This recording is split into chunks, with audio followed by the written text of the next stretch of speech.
Buhos na po yung roof beam mga ka-brother. Bale, nag-aalo na rin po sa parang imo ng pang poste. Ayan po mga ka-brother. Parang natutuyo itong ano. Labsak na labsak ah.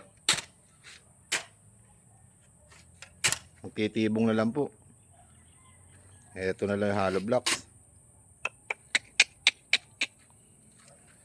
Meta. Pati graba oh. Kaniwan.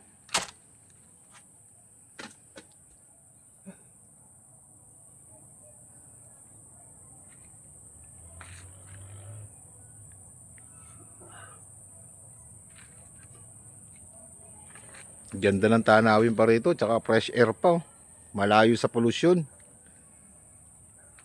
Pwede pa magtanim-tanim dito pagka nakatira na. Siguro sa mga 2026 pwede nang tiran yan. Thank you very much.